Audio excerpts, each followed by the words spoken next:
Hello everyone, welcome to mister all trust. Video में जो सारी बातें यहाँ थंबनेल पे लिखी हुई हैं वही सारी बातें होंगी कि 20 जून की सुनवाई में क्या हुआ है, क्या अपडेट है, वो मैं आपको बताऊंगा। और जो स्टेनो को लेकर G3 को लेकर जो मेंस के लिए एक नोटिस आया है, वो नोटिस क्या है। हालांकि मुझे लगता है कि बहुत सारे लोगों ने देख लिया होगा, फिर भी जिन्होंने नहीं देखा है उनके लिए इन्फॉर्मेशन सीधी सीधी, नो गोल मोल। और डॉक्यूमेंट वेरिफिकेशन की डेट क्या है और मेंस की डेट क्या है, ठीक है। तो इन सब चीज़ों के बारे में बात करते हैं। तो अगर आपको पसंद आती है इन्फॉर्मेशन तो लाइक करना है, शेयर करना है और सब्सक्राइब करना है। चलिए शुरू करते हैं। तो देखिए, हाईकोर्ट की डेट में हुआ क्या है। 20 जून की जो सुनवाई थी, 20 जून की सुनवाई को 28 जून कर दिया गया है, ठीक है। तारीख पे तारीख तो 28 जून को है।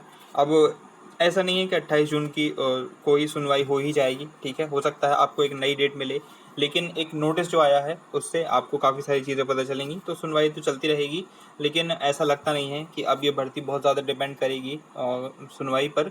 जो प्रोसेस है वो ऑनगोइंग रहेंगी। तो फिलहाल 28 जून उसकी डेट है, 20 जून का कोई रिजल्ट नहीं रहा है। 28 जून को इसकी फिर से सुनवाई होगी, ठीक है। तो that is for it. And अगले क्वेश्चन पे चलते हैं कि नोटिस क्या है। तो नोटिस मैं आपको पढ़वा देता हूँ, आप खुद ही देख लीजिए नोटिस में क्या आया है। तो दोस्तों ये है वो नोटिस, ठीक है। 16 तारीख का नोटिस है और मैं पहले अपडेट नहीं कर पाया, उसके लिए सॉरी।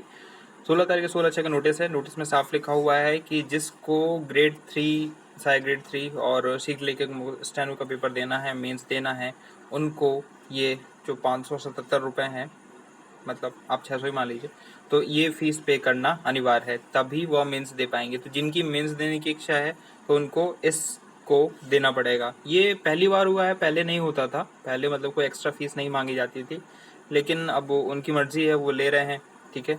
तो अब लेंगे। फिलहाल इन दो पदों के लिए, जो ग्रुप ए में पद थे स्टेनो वाले, उनके लिए है। उनके लिए 21 जून से लेके 1 जुलाई तक है जो फीस देना है। और जो बी ग्रुप में थे उसमें AG3 के लिए थे, तो उनके 4 जुलाई से फीस देना होगा अनिवार्य, और 14 जुलाई तक देना होगा, ठीक है। तो ये उनके लिए है। इंग्लिश नोइंग के लिए फिलहाल इसमें लिखा हुआ है कि अलग से बताया जाएगा, तो मैं वो अपडेट करा दूंगा, ठीक है। इतना इतना लेट नहीं करूँगा, अपडेट उनका मिल जाएगा इंग्लिश नोइंग वालों के लिए। वैसे ज़्यादा लोग उसमें है नहीं है, लेकिन अब आपको अपडेट मिल जाएगी, ठीक है। तो फिलहाल तो नोटिस ये है। अब इस नोटिस के आधार पर हम क्या एज्यूम कर सकते हैं, जहाँ तक मुझे जानकारी है उसके बारे में बात करते हैं कि क्या है वो, कब तक आ सकती है मेंस की डेट, ठीक है।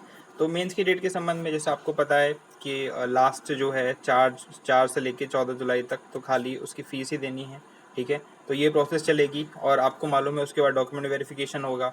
तो 4 से 14 जुलाई तक जो लोग फ़ीस जमा कर देंगे तो उनके बाद उनका डेटा जाएगा, फिर उनका लिस्ट निकाली जाएगी। तो ये नोटिफिकेशन अराउंड 5 से 10 दिन लेगा, 10 दिन लेगा डॉक्यूमेंट वेरिफिकेशन के लिए नोटिस आने में, ठीक है।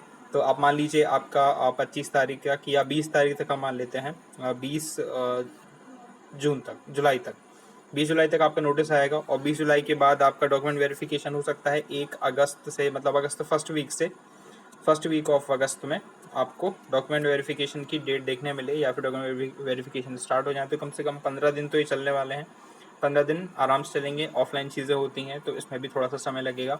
तो अगस्त में तो खाली यही चलने वाला है। तो अगस्त में नहीं होगा, जुलाई में नहीं होने वाला है, ठीक है। बचता क्या है, आप बिल्कुल मान के चलिए अगर कोर्ट का कोई निर्णय है जो इसको इफेक्ट नहीं करेगा या इफेक्ट करता है। देखिए, इफेक्ट कर गया तो सारी चीज़ें फिर से, कुछ लोग अंदर होंगे OBC वाले, फिर और जनरल वाले कुछ लोग बाहर होंगे, या फिर हो सकता है कि रेशियो बढ़ा दें, ज़्यादा गुना लोगों को ले लें। तो उनके लिए फिर अलग से पैसेड की डेट आएगी, फिर उनके लिए अलग से डॉक्यूमेंट वेरिफिकेशन की डेट आएगी। और अगर निर्णय अपरिवर्तित रहता है 28 जून को, तो फिर हो सकता है कि ये अभी सितंबर में हो जाए। मतलब अगर हाई कोर्ट निर्णय नहीं लेता है OBC के ऊपर, मतलब OBC का कट ऑफ कम करने के लिए और बच्चों को अंदर लाने के लिए निर्णय नहीं लेता है, तब जाके आपका जो मेंस है वो सितंबर में हो पाएगा, ठीक है। अगर हाई कोर्ट निर्णय लेता है तो आप बिल्कुल ये अक्टूबर तक एज्यूम कर सकते हो आराम से, इसमें कोई दिक्कत नहीं है, ठीक है। ऐसे कोई फास्ट प्रोसेस नहीं है, ऐसा कोई वो नहीं हुआ जा रहा है। तो आप इसको बिल्कुल अक्टूबर तक मान के चल सकते हो कि आपका मेंस आपको अक्टूबर फर्स्ट वीक में या सितंबर लास्ट वीक में देखने मिले। जिनकी तैयारी नहीं है वो भी कर लेंगे, ठीक है। अभी मालूम है जो बहुत सारे जो इसमें बच्चे थे MP पुलिस में, और हाई कोर्ट में बहुत सारे बच्चे कॉमन थे, अब पुलिस की दौड़ भी खत्म हो गई है, ठीक है, ऑलमोस्ट 1-2 दिन बचे हुए हैं, वो भी खत्म हो जाएंगे, तो वो लोग भी इसकी मेंस की प्रैक्टिस आराम से कर सकते हैं, ठीक है। तो कंपटीशन बढ़ने ही वाला है, ठीक है। तो मैं तो यही कहूँगा, फिर आने वाली और भी वैकेंसीज़ हैं तो आप उनके लिए भी पढ़ते रहिए और साथ ही मेंस के लिए भी तैयारी करते रहिए, 1-2 घंटे समय दीजिए, ठीक है। फिलहाल यही हम एज्यूम कर सकते हैं कि अक्टूबर में आपका मेंस हो जाए, अगर भगवान की कृपा रही और सब कुछ सही चला तो सितंबर लास्ट अक्टूबर तक आपका मेंस हो जाएगा। तो टिल देन यही थी आपकी अपडेट। अगर वीडियो पसंद आई है तो लाइक कीजिए, share and subscribe, and thank you for watching.